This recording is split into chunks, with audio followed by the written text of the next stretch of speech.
मेरा नाम श्यामा मंडल है। मैं मालदा डिस्ट्रिक्ट से हूँ। मैं सबसे पहले मिस्टर जाकिर नायक को तहे दिल से नमन करता हूँ, क्योंकि ये ऐसा इंसान है जो इस दुनिया की आखिरी तक याद किया जाएगा, और मैं उसके साथ यहाँ पर खड़ा हूँ। मैं बहुत गर्व करता हूँ और मैं बहुत धन्यवाद देता हूँ। उसके बाद मैंने कुछ लाइनें लिखे हैं, मैं वो सुनाऊंगा आपको। हिंदू है ना मुसलमान है, हमें सब लगता इंसान है। सबका मालिक जो है खुदा, वही तो भगवान है। हिंदू है ना मुसलमान है, हमें सब लगता इंसान है। वेद पढ़ो चाहे पढ़ो कुरान, वेद पढ़ो चाहे पढ़ो कुरान, पर सार तत्व को तू जान। कोई नहीं पराया जग में, कोई नहीं पराया जग में, ये परम सत्य तू जान। हिंदू है ना मुसलमान, हमें सब लगता इंसान। कोई हिंदू बनो चाहे बनो मुसलमान, कोई फर्क नहीं पड़ता जिसका सच्चा हो ईमान। क्योंकि सबका मालिक जो है खुदा, वही है भगवान। रास्ता चाहे अलग अलग हो, पर मंजिल सबका एक है। रास्ता चाहे अलग अलग हो, पर मंजिल सबका एक है। सबका मंजिल जो है खुदा, वही तो भगवान है। और उस मंजिल तक पहुंचने के लिए मैं मानता हूं आप एक ऐसा सीढ़ी है, और हम भटके का राह दिखाने वाला इस दुनिया में एकमात्र आप हैं। तो इस मेरे लाइन में आप कुछ बोलिए। मैं और एक बात कहना चाहता हूं सर, मैं आपको एक वृक्ष की तरह देखना चाहता हूं, ट्री की तरह, गाछ की तरह, जो कोई शर्त बिना ही अपना ऑक्सीजन देते हैं, फल मूल देते हैं। मैं ऐसा आपको देखना चाहता हूं। मैं बटा हुआ नहीं देखना चाहता आपको। मैं चाहता हूं आप मेरा बने, सबका बने, हिंदुस्तान का बने, पूरा दुनिया का बने। आप ही आप रहे, मैं ये चाहता हूं। सारी तारीफ अल्लाह के लिए है। मैं इन तारीफ़ का हकदार नहीं हूँ, लेकिन आपने जो शेर और शायरी सुनाई, अल्हम्दुलिल्लाह, मैं ये कहना चाहता हूँ कि हिंदू भी इंसान है, मुस्लिम भी इंसान है, ईसाई भी इंसान है, सिख भी इंसान है। ये सारे इंसान हैं, और हम सारे इंसान एक ही माँ बाप से पैदा हुए, आदम और हव्वा अलैहिस्सलाम, और उनके हम संतान हैं। इसीलिए अल्लाह ताला फरमाते हैं कुरान मजीद में, सूरह इसरा में, सूरा नंबर 17 आयत नंबर 70 में, अल्लाह ताला फरमाते हैं वलक़द कर्रमना बनी आदमा, कि अल्लाह सुब्हाना व तआला ने सारे आदम के बच्चों पे करम फरमाया। आप चाहे इंडिया में रहो, या पाकिस्तान में, या सऊदी अरेबिया में, या यूएसए में, या यूके में, चाहे आप मुसलमान के घर में पैदा हो, या हिंदू के घर में, या ईसाई के घर में, या सिख के घर में, अल्लाह ताला ने सारे बनी आदम पे करम फरमाया।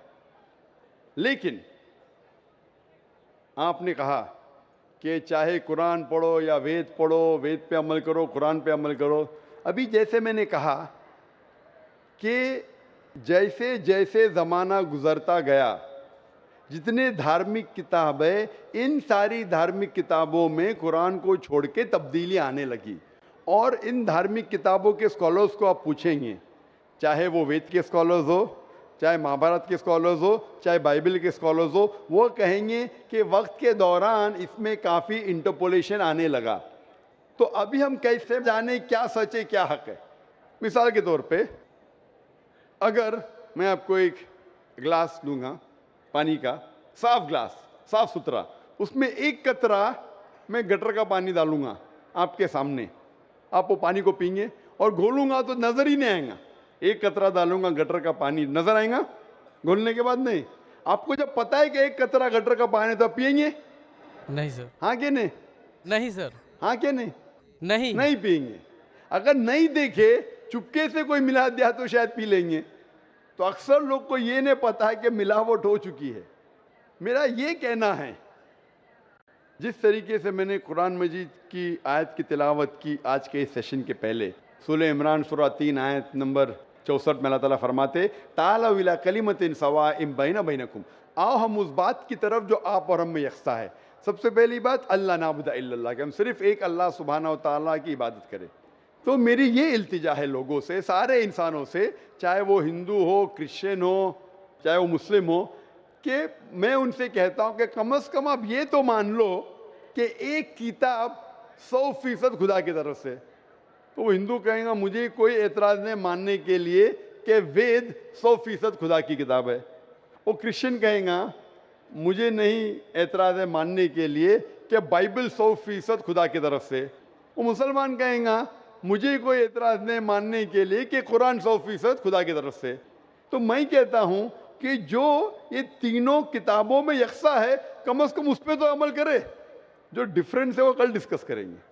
Let us agree what is common, let us follow. जो यकसा है उसके ऊपर तो किसी को एतराज होना ही नहीं चाहिए। तो ये फॉर्मूला लोग क्यों नहीं इख्तियार करते? लोग क्या करते, नॉर्मली इंटरफेथ डायलॉग में हिंदू पंडित आके बोलते हैं सब धर्म सर्वधर्म सब धर्म एक है, वो मुस्लिम आके बोलेगा सब धर्म एक है, वो क्रिश्चियन पादरी आके बोलेगा सब धर्म एक है।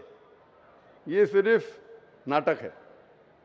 अगर सारे धर्म एक है तो मैं हिंदू से कहूंगा अगर सब धर्म एक है तो मुसलमान बन जाओ। पंडित बोलेगा नहीं। वो क्रिश्चियन से कहूँगा सब धर्म एक है तो फादर को बोलूंगा अब हिंदू क्यों नहीं बन जाते। मैं ये नहीं कहता हूँ सब धर्म एक है, सब धर्म में अच्छाई है। जो यकसा है उसके ऊपर अमल करो, जो यकसा नहीं है उसको डिस्कस बाद में करेंगे। कम से कम जो यकसा है उसके ऊपर तो अमल करे, इसमें किसी को एतराज नहीं होना चाहिए। मैं कभी भी तकरीर में बाकी धर्म की गलतियां नहीं निकालता हूं, उनकी अच्छाइयां पेश करता हूं। जो यकसानियत है उसको दिखाता हूं मैं। अनलेस कोई डिबेट में मुझे मजबूर करे तो अलग बात है, लेकिन अक्सर मैं धर्म की अच्छाइयां बयान करता हूं और जो यकसानियत है उसके ऊपर अमल करने के लिए कहता हूं।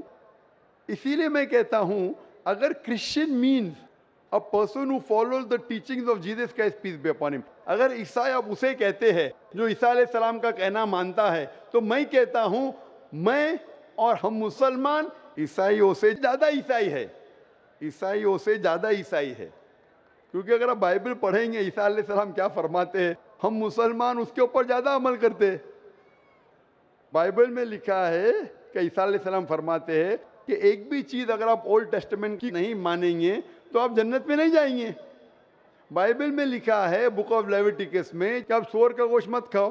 Book of Deuteronomy chapter number 14 verse number 8 में, book of Isaiah chapter number 65 verse number 2 से 5 में लिखा है सूअर का गोश्त मत खाओ। हम मुसलमान नहीं खाते लेकिन अक्सर ईसाई खाते। बाइबल में लिखा है बुक ऑफ एफिसियंस में चैप्टर नंबर 5 वर्स नंबर 18 में कि आप शराब मत पियो। Book of Proverbs chapter number 20 verse number 1 में क्या शराब नहीं पीना चाहिए। हम मुसलमान शराब नहीं पीते, अक्सर ईसाई शराब पीते।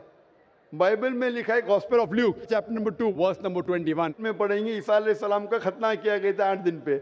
मुसलमान की खतना होती है लेकिन अक्सर ईसाई की खतना नहीं होती।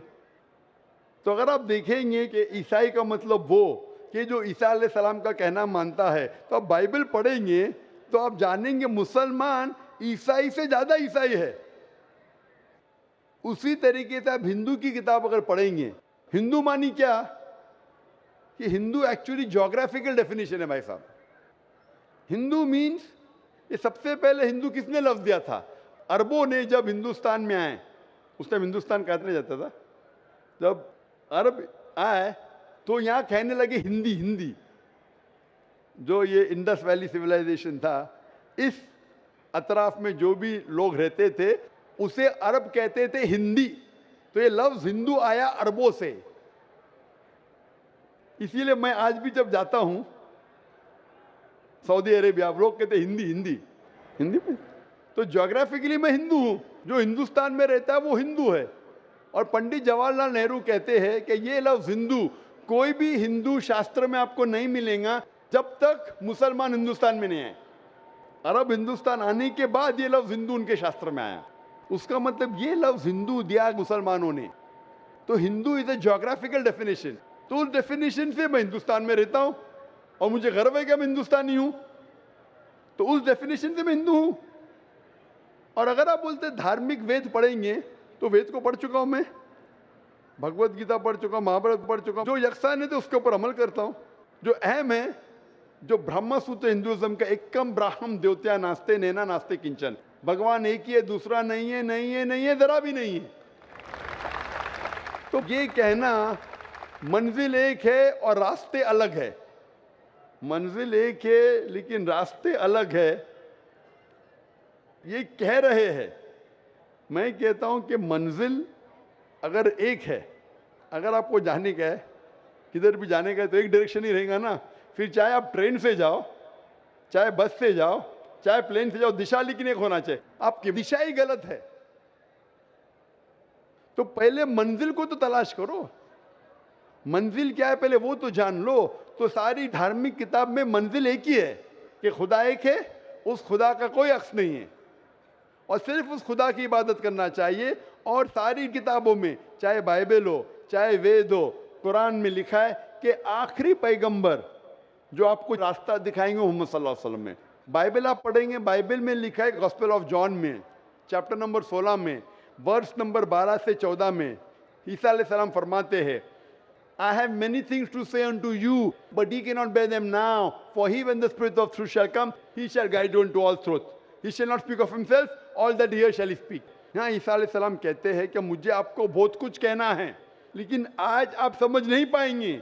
जब वो शख्स आएगा, he when the Spirit of truth shall come, he shall guide you into all truth. वो जब आएंगे, वो आपको सच्चा रास्ता दिखाएंगे और वो अपने आप से कुछ नहीं कहेंगे, जो उन्हें वही नाजिल होंगी वही कहेंगे और वो मेरी तारीफ करेंगे। ये शख्स जिसने ईसा अलैहिस्सलाम की तारीफ की, मोहम्मद सल्लल्लाहु अलैहि वसल्लम में कुरान मजीद में ईसा अलैहिस्सलाम का जिक्र है, 25 बार नाम से जिक्र है ईसा अलैहिस्सलाम का। तो बाइबल में भी लिखा है कि आखिरी पैगंबर जो आने वाले मोहम्मद सल्लल्लाहु अलैहि वसल्लम में। तो मैं ये कहता हूँ सारे इंसानों से कि आप अपनी धार्मिक किताब को पढ़ो, समझो और ये तहकीक करो कि कॉमन क्या है। कम से कम कॉमन पे तो अमल करो। जो कॉमन नहीं उसके ऊपर डिस्कशन कल कर सकेंगे। तो कॉमन पे अमल नहीं कर रहे हो, बोलते मैं धार्मिक हूं, तो धार्मिक किधर हुए आप? जो डिफरेंस है उसके ऊपर बाद में अमल करो। कॉमन लिखा हुआ है कि खुदा एक है, खुदा के कोई अक्स नहीं है, उसके अलावा किसी की इबादत नहीं करना चाहिए। आखिरी पैगंबर मोहम्मद सल्लल्लाहु अलैहि वसल्लम के ऊपर तो अमल करो। कॉमन लिखा है कि शराब मत पियो, कॉमन लिखा है औरतों को हिजाब करना चाहिए, बाइबल में भी लिखा है, वेद में भी लिखा है, कुरान में भी लिखा है। कॉमन ये लिखा है कि जुआ खेलना हराम है। ये सब जो कॉमन है, आप मेरी तकरीर सुनिए। इस्लाम और ईसाईयत में यकसानियत, इस्लाम और हिंदुइज्म में यकसानियत, इसके ऊपर अमल करो और इंशाअल्लाह इस पे अगर कम से कम अमल करेंगे तो दुनिया में शांति रहेंगी और असल भाईचारा रहेगा। Hope that answers the question.